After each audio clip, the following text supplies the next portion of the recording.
아니, 삶은 소세지다라는 그 인생 철학을 갖고 살아가고 있는 비너반테 육동주입니다. 반갑습니다. 저희 매장이 지금 오픈한 지는 한 12년이 됐어요. 12년이 됐는데 제가 이제 한 5년 정도는 독일에 있었고, 그리고 그 기간 전에는 등산 쪽 일을 하게 됐었는데, 이 산에 다녔던 부분들을 잠깐 말씀을 드리면, 제가 2006년도 그 탈레이 사가르라고 하는 인도 가로와 히말라야 지역에 이제 원정을 갔을 때 그때 사진인데, 산에 다니는 사람들이 저 산을 뭐 정복한다 이런 개념들은 대부분 뭐 많이들 들으셨지만 그렇게 표현들을 많이 하지는 않아요. 올라가 보면 올라갈수록 내 자신이 얼마나 그 정말 작은 존재인가를 많이 느끼게 되거든요. 요게 이제 제 사진인데, 물뜨고 있죠. 저는 이 식량하고 그 요리를 담당을 했었어요. 그때 당시에도. 근데 저희가 정말 요리를 할 줄을 몰라요. 다른 사람이 못하는 것들도 때로는 해야 될 부분들이 많이 있거든요. 그게 팀워크이고 협동심이기도 하니까. 저기 뒤에 이제 보이는 삼각형처럼 생긴 저 봉우리가 탈레이 사가르라고 우리나라에서 정말 등반을 잘하는 분들이 많이 이제 죽고 그랬던 자리이기도 하고, 그래서 거기에 가면 그 무덤들이 많이 있죠. 이 등반을 하러 간다 그러면 사람들이 그냥 고개를 저었던 그런 봉우리 중에 하나이기도 했었어요. 저희가 13번째 도전을 해서 저희가 2006년도에 저희 서울시 산악구조대라는 팀으로 등정을 함으로 인해서 이제 그 우리나라에 어쩌면 한을 푸는 그런 계기가 됐긴 했었어요. 제가 등반을 하면서 맨 꼭대기 올라가기 바로 전날까지 그 컨디션이 굉장히 좋았던 사람 중에 하나였거든요. 근데 중간에 올라가면서 그 한 6,700m 정도 올라갔을 때 갑자기 이제 심장이 딱 쪼여오는 걸 느꼈었어요. 한 200m 남겨두고서 더 진행을 하면 내가 죽을 수도 있겠구나라는 생각이 들어서 이제 하산을 했거든요. 근데 그게 제가 결정적으로 등정을 못한 계기가 됐어요. 그때 저거를 한번 묵시하고 갔었으면 나도 등정을 했을 텐데 그거 조금 참지 못해갖고 그거 내려온 게 너무 이제 한이 되는 거죠. 왜냐면 평상에 저기를 갈 일이 거의 없고, 그리고 간다고 해도 그 부분으로 다시 이제 올라갈 수 있는 그런 부분들이 생기지는 않기 때문에 제 인생에서도 이제 그 살아가면서 포기하고 싶은 순간이 올 때는 그때 생각이 항상 나요.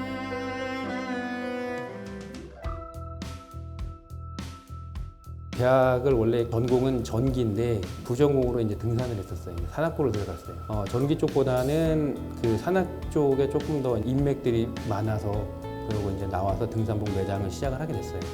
열심히 이제 산도 다니고 그리고 이제 활동도 하고 그러다 보니까 한 3개까지 매장을 오픈을 했다가 이제 2007년도에 교통사고를 한번 당했어요. 허리를 한번 크게 다쳐서 한 6개월 정도를 병원에 있게 되는 그런 계기가 생겼습니다. 이게 디스크 쪽 요추 부분을 좀 다쳤는데, 그 구조대에는 그 좀 유명한 팀 닥터들이 있어요. 저희가 있을 때는 삼성제일병원에 이재용 그 과장이 계셨었는데, 그분이 이제 저한테 하신 얘기가 나이가 지금 네가 몇 살인데 벌써부터 이러면 어떡하냐, 이거 수술할래 아니면 어떡할래 그래갖고, 아니면 저는 그러면 그냥 운동으로 재활을 하겠습니다 해갖고 지금도 계속 운동을 해요. 그 조금 체중이 많이 확보나 불거나 그러면 허리가 아파서 이렇게 걷는 것도 좀 힘들 때가 좀 있어요. 그래서 이제 꾸준히 그것 때문에 운동을 하기도 하는데, 판매를 하는 사람이 내가 산에를 못 가요. 산에 가서 어떻게 사용하는지를 알려주는 부분들을 직접적으로 같이 해줄 수 있어야 그게 이제 해야 될 일들이라고 많이 생각을 해서, 사실상은 매장에 있는 시간보다 때로는 바깥에 나가 있는 시간들이 더 많을 수 있어요. 사고로 인해서 내 길이 아닌가 보다. 그래도 이제 그냥 일은 해야 되잖아요. 그 옆에 매장에 자리가 조금 넓은 자리가 났어요. 여기서 무엇을 할까? 내가 등산복은 어차피 하는 것 자체도 내가 좀 미안스럽기도 하고, 우연찮게 이제 저희 외삼촌하고 얘기할 계기가 됐어요. 근데 외삼촌이 원래 그 독일에 식품영양 공부를 하셨던 분이라 소세지 만드는 거 한번 가르쳐 줄 테니까 한번 해볼래? 한번 와봐. 그래갖고 이제 갔는데 이 안에다가 어떤 거를 넣느냐에 따라서 소세지가 달라지는 거예요. 야, 이거 생각보다 어쩌면 굉장히 좋은 아이템이 될 수 있겠다. 그러고서 이제 그때부터 연습을 시작을 했죠. 뭐 개념은 사실 특별히 없었어요. 그거 만들 때는. 근데 그 만드는 것 자체에 대한 즐거움이 이제 있었던 거죠. 제가 그 소세지를 만드는 거에 대한 그 이 목마름들이 굉장히 컸는데 그 중간에 어떤 일이 있었냐면 2012년도에 일을 하다가 보니까 별다른 게 없는데 왜 니네 소세지는 이렇게 비싸? 뭐 브랜드가 있는 것도 아닌데 납품하러 가면 뭐 수제 소세지인데 다른 게 뭐가 있어? 그러니까 너무 그런 것들에 대해서 이제 위축이 되다 보니까 안 되겠다. 그랬더니 와이프가 그러면 그냥 다른 생각하지 말고 그냥 바람 쐬러 갔다 온 생각을 하고 독일을 한번 갔다 와봐라. 그 얘기가 끝나고 나서 그럼 독일을 가려면 그래도 뭐 길이라도 물어볼 정도의 독일어는 알아야 되는데 그랬더니 이제 와이프가 일주일에 한두 번 정도 이렇게 과외를 할 수 있는 시작을 했어요. 하루에 한 2시간 정도. 그래서 이제 와이프랑 얘기를 해서 둘이 한번 같이 가자. 그래서 이제 둘이 이제 독일 갈 계획을 짠 거예요. 이게 근데 둘이 가도 말이 잘 안 통하면 얻을 게 별로 없는 거예요. 그래서 그럼 어떻게 할까 생각하다가 저 독일어를 가르쳐주고 있는 친구가 그때 당시 이제 외대 학생이었거든요. 그럼 선생님을 데리고 가자. 선생님 데리고 가자. 어이가 없는 웃음이지만 그때 당시에는 저는 그만큼 그 소외제 된 거를 좀 배우고는 싶은데 가서 구경만 한다고 이게 알 수 있는 게 아니잖아요.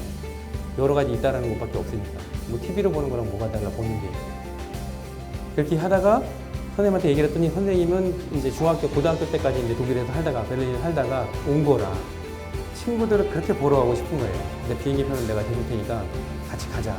독일로 날아가긴 했는데 그때까지 이제 이 친구가 뭐를 했었냐면 자기한테 비행기 티켓을 대주면서까지 자기를 데려가는데 자기는 뭐를 할까 이거를 고민했던 거예요.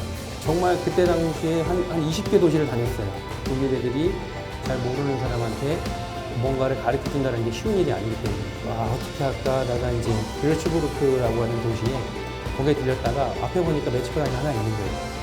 근데 이 친구가 정말 고마웠던 게 거기에 이제 마틴이라고 하는 그 정육점이었었는데 그 마이스터한테 가서 이분들이 그 비행기 표까지 대주면서 여기까지 데리고 왔는데 나는 올 때 그 소세지를 교육받을 수 있을 거라고 얘기를 하고 왔는데 여기 독일에 자기가 이제 학생이었고 그렇게 공부를 했었는데 문을 열어주는 곳이 한 군데도 없다. 너무 죄송하고 어떻게 해야 될지를 모르겠다. 조금 있으면 이제 한국에 가야 되는데 엄청나게 설득을 한 거예요. 그분은. 안 된다. 그거 할 수 없다. 그러다가 얘가 이제 너무 이제 간절하게 하니까 그러면 저희가 그때 당시 이제 미넨에 있었는데 내일 새벽 6시까지 와라. 이러는 거예요. 비축하고 미넨까지는 한 3시간 걸려요. 저희는 한 3시쯤 출발을 해야 되잖아요. 한 이틀을 거기서 배웠어요. 해보고 나니까 이게 그냥 이렇게 어설프게 배워서 될 일이 아니구나. 이런 거를 또 느끼게 된 거예요, 거기서. 뭐 하는 과정은 똑같이 비슷한데 이 만드는 그 소세지들 자체가 차원이 다른 거예요, 이게. 예. 그러니까 제가 만들었던 거는 그냥 흉내내기.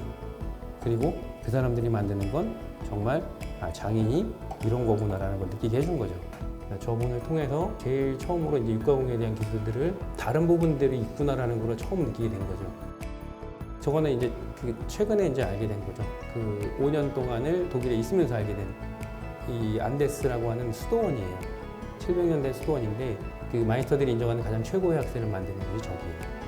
그리고 여기 계신 분이 저의 스승인 뭐 여러분이 있지만 그 중에 이제 가장 오랫동안 저를 가르쳐주던 토마스 마이스터라고 하는 분이고 제가 독일에 있으면서 토마스 마이스터의 그 레시피를 배워서 독일 전통 소세지인 미슈너 바이스라고 하는 하얀색 소세지가 있어요. 미넨에 가면 아침 식사로 먹는 오늘 그거 드실 거예요.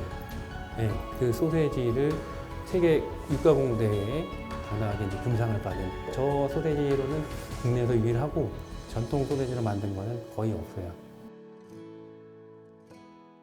이 기술적인 부분들을 나중에 익히게 되니까 지금 와보니까 꼭 그것만은 아니구나라는 걸 느끼게 돼요. 나름대로 저는 이게 최고라고 생각을 해. 다른 사람들도 그렇게 인정을 해. 그럼에도 불구하고 굉장히 조심스러운 건 그건 단지 한 가지일 뿐이거든요. 언제나 누구나 그거는 비슷하게 다가올 수 있어요. 자기를 정말 끊임없이 개발하지 않으면 창업의 시점부터 정말 나는 이 하는 일에 대해서 진짜 내 꿈처럼 끝까지 어떤 고난이 있더라도 부딪히고 가야 된다는 생각이 있어야만이 이 창업을 할 때 힘들지 않을 것 같아요. 금전적인 부분들은 분명히 어렵죠. 힘들죠. 근데 그거를 이겨내려면 그런 열정이 있으셔야 돼요. 저는 그게 꼭 필요하다고 생각을 해요.